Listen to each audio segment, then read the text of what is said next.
What's up with these vanilla questions? Give me a question with some meat on it.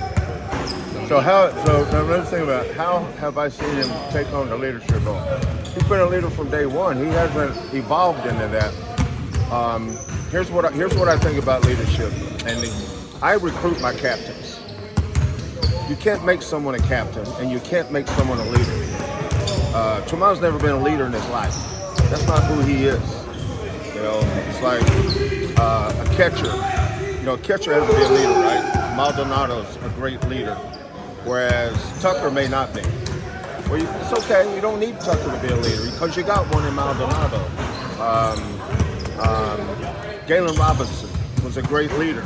Bob Gray was not. So, but you only need one leader. You got to follow somebody. You're not gonna follow five guys. You're gonna follow one guy. You need one voice in the huddle. You know, when a quarterback comes in the huddle, he's got to exude confidence, right? He's got to own the huddle.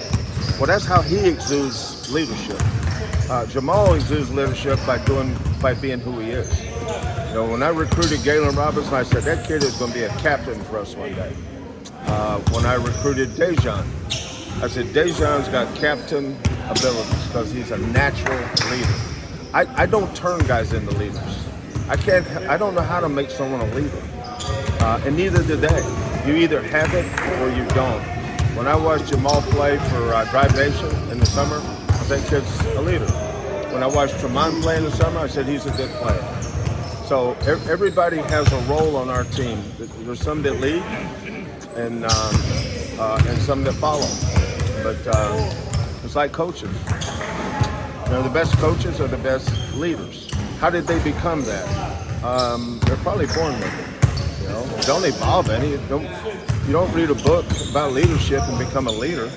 You can read a book and understand the values of leadership, for instance. But leadership is an intangible.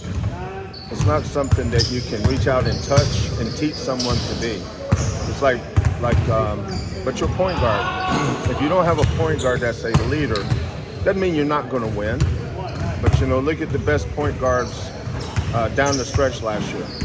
Look at Gillespie for Villanova. Look at Shead for Houston. Look at Harris for Kansas.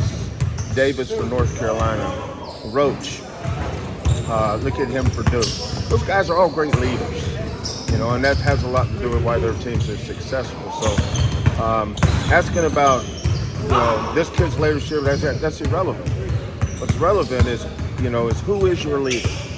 You know, Marcus has a different way of leading. He leads because everybody respects him so much, but he doesn't have a voice in the huddle. You know, Jamal does that. Jamal's our vocal leader, whereas Marcus is our respect leader. Not that the kids don't respect Jamal, but Jamal naturally is vocal, and he's very, very smart. Jamal's a very smart young man, very intelligent. Does that make sense? Yeah, for sure. I appreciate it. You bet. Do you have any more vanilla questions? What do you feel about